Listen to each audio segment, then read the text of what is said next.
Assalamu alaikum. There are two types of cell, prokaryotic and eukaryotic cell. Prokaryotic cell means which do not contain well developed nucleus, means अहिड़ो sale जंहिं जो nucleus या nucleus जो material nuclear membrane सां bounded न हुजे उनखे prokaryotic sale चइबो आहे। ऐं ॿियो जेको इम्पोर्टेंट सेल आहे उहो आहे यूकैरियोटिक सेल, यानी एनिमल प्लांट्स जेके आहिनि उहे एग्ज़ाम्पल आहिनि यूकैरियोटिक सेल जा। जिन ऑर्गेनिज़म्स जे अंदरि यूकैरियोटिक सेल हूंदो आहे या उन्हनि जे अंदरि ट्रू न्यूक्लियस हूंदो आहे त उन्हनि खे यूकैरियोट्स चइबो आहे। अॼु असांजो जेको इम्पोर्टेंट टॉपिक आहे उहो आहे प्रोकैरियोटिक सेल। प्रोकैरियोटिक सेल जो जेको अहम एग्ज़ाम्पल आहे उहो ही तव्हांजे साम्हूं मूं ठाहियो आहे। हीअ आहे बैक्टीरिया जो स्ट्रक्चर ऑफ बैक्टीरिया। हाणे बैक्टीरिया छा आहे? बैक्टीरिया 1673 में एंटोनी वॉन ल्यूवेनहुक डिस्कवर कयो हो from the drop of water. Bacterium Greek word है जंहिंजी मतिलबु आहे रॉड। हाणे ही बैक्टीरिया जो स्ट्रक्चर आहे। हिन बैक्टीरिया जे अंदरि कहिड़ा कहिड़ा स्ट्रक्चर आहिनि? मेन जेके स्ट्रक्चर आहिनि उहे टे रीजन्स आहिनि बैक्टीरिया जे अंदरि।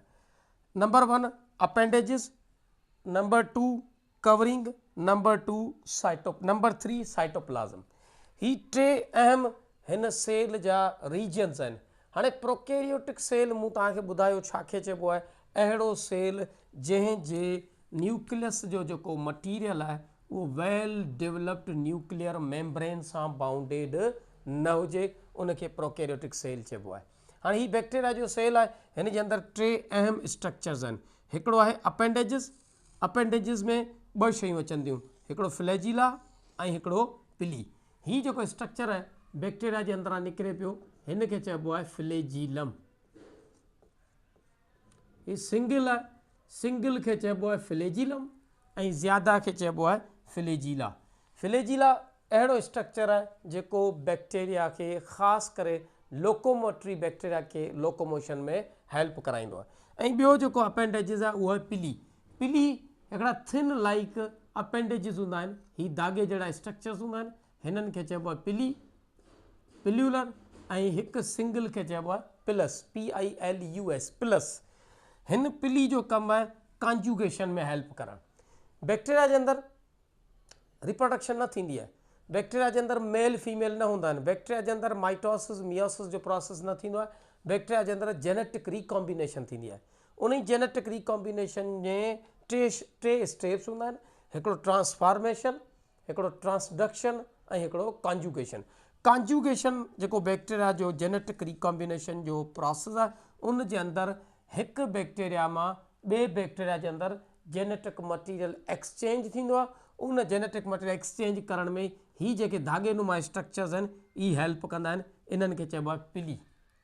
अच्छा, उन खां अलावा नंबर 2 कवरिंग। हाणे बैक्टीरिया जूं कवरिंग्स कहिड़ियूं आहिनि? सभिनी खां पहिरियां हर सेल में न बल्कि कुझु सेल में सभिनी खां ॿाहिरीं जेका कवरिंग आहे उहा आहे कैप्सूल।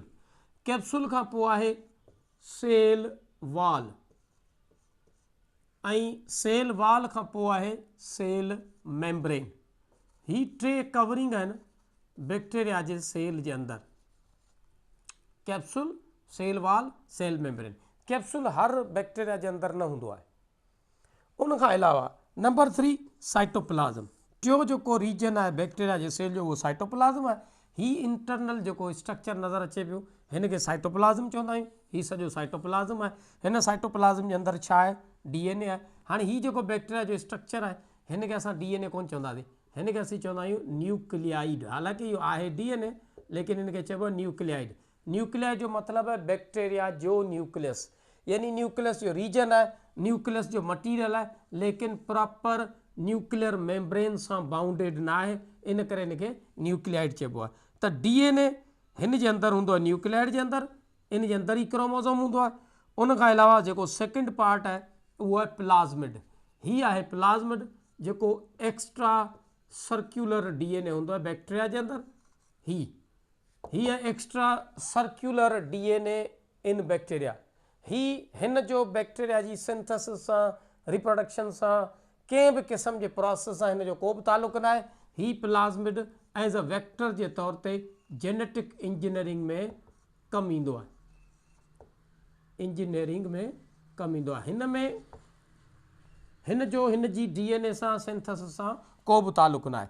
उन खां अलावा बैक्टीरिया जा त कुझु ऑर्गेनील्स बि हूंदा आहिनि, जीअं मिसाल तौरु राइबोसोम्स आहे, जेके प्रोटीन फैक्ट्रीज़ आहिनि, ऐं कुझु ॿिया स्ट्रक्चर्स आहिनि।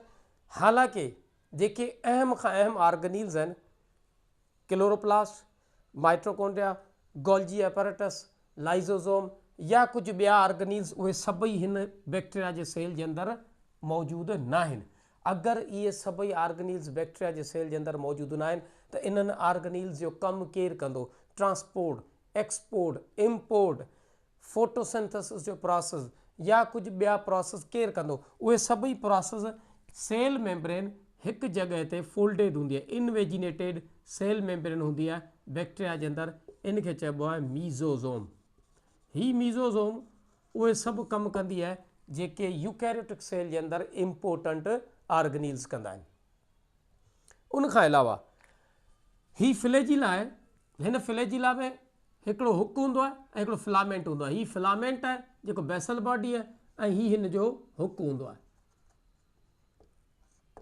अच्छा, हिन फ्लैजिला जी मुताबिक़ on the basis of flagella there are 4 to 5 types of bacteria. उहे बैक्टीरिया जेके फ्लैजिला कोन था रखनि उन्हनि खे चइबो आहे अट्राइकस, यानी बैक्टीरिया विदाउट फ्लैजिलम। हाणे हिन में फ्लैजिला कोन्हे, ही लोकोमोशन कोन थो करे, हिन खे चइबो आहे अट्राइकस। जंहिं बैक्टीरिया जे अंदरि हिकु फ्लैजिला यानी single flagellum present at one side, this is known as monotrichous. अच्छा, व्हेन a cluster tuft of flagella at one side, this is known as a Lophotrichus. Flagella present on both side of bacteria, हिन खे असां चवंदा आहियूं amphitrichous. जंहिं वक़्तु पूरो बैक्टीरिया जो सेल फ्लैजिला सां कवर थियल हुजे त उन बैक्टीरिया खे असीं चवंदा आहियूं पेरीट्राइकस। ही बैक्टीरिया जा शेप्स हुआ on the basis of number of flagella. उन खां अलावा ही जेके शेप्स मूं ठाहिया आहिनि, हिननि जो बि तालुक़ु हिन बैक्टीरिया सां आहे। ही कुझु शेप्स आहिनि। ही आहे कोकाई, सिंगल सर्कुलर बैक्टीरिया। ही बैक्टीरिया जो जेको आहे इहो सर्कुलर हूंदो आहे, स्फेरिकल हूंदो आहे। अगरि हिकिड़ो हुजे त हिन खे असीं चवंदा आहियूं कोकाई। अगरि ॿ हूंदा आहिनि त हिन खे डिप्लोकोकाई पढ़िबो आहे। अगरि चेन ऑफ बैक्टीरिया आहे त हिन खे स्ट्रेप्टोकोकाई पढ़ंदा आहियूं, स्ट्रेप्टोकोकाई। कोकाई जो मतिलबु आहे सर्कुलर या राउंडेड शेप बैक्टीरिया। उन कोकाई खां अलावा ॿिया बि हूंदा आहिनि जिन खे असां चवंदा आहियूं बेसिलस, रॉड शेप बैक्टीरिया। उन खां अलावा spirillum, cork screw shape bacteria. उन खां अलावा विब्रियो या कामा। ही बि 4 शेप बैक्टीरिया जा आहिनि। Cocci, spherical bacteria, rounded shape bacteria. उन कोकाई जा वरी ही टाइप्स आहिनि। अगरि हिकिड़ो आहे त हिन खे असीं चवंदासीं मोनोकोकाई। अगरि ॿ आहिनि त हिन खे चवंदासीं डिप्लोकोकाई। अगरि चेन ऑफ बैक्टीरिया आहे त असां चवंदासीं स्ट्रेप्टोकोकाई। अगरि 4 आहिनि त हुनखे असीं चवंदासीं टेट्राड। ऐं अगरि उन्हनि बैक्टीरिया जी कोकाई जी ग्रेप लाइक अरेंजमेंट आहे त हुनखे असीं चवंदा आहियूं स्टेफाइलोकोकाई। हिन ई टेट्राड में हिकिड़ो ॿियो बि स्ट्रक्चर हूंदो आहे जंहिंमें बाक़ाइदा 8 हूंदा आहिनि। 8 क्यूब ठहंदो आहे, उनखे सार्कीना या सार्सीना पढ़ंदा आहिनि। ही बैक्टीरिया जा शेप्स आहिनि। कोकाई, बेसिलस, स्पाइरिलियम, विब्रियो या कामा। ही वरी उन ई जा स्ट्रक्चर्स आहिनि। ही फ्लैजिला जे मुताबिक़ आहिनि। ही बैक्टीरिया जो स्ट्रक्चर आहे जेको प्रोकैरियोटिक सेल आहे। बैक्टीरिया डिकम्पोज़र आहे, बैक्टीरिया रिसाइकलर आहे along with fungi. Prokaryotic cell जे अंदरि रिप्रोडक्शन कीअं थी थिए, न्यूट्रिशन कीअं थी थिए, इंशाल्लाह असां नेक्स्ट वीडियो में अपलोड कंदासीं। अगरि तव्हांखे वीडियो पसंदि अचे त कमेंट बि कजो ऐं सब्सक्राइब करे ऐं पंहिंजे फ्रेंड सां शेयर कयो।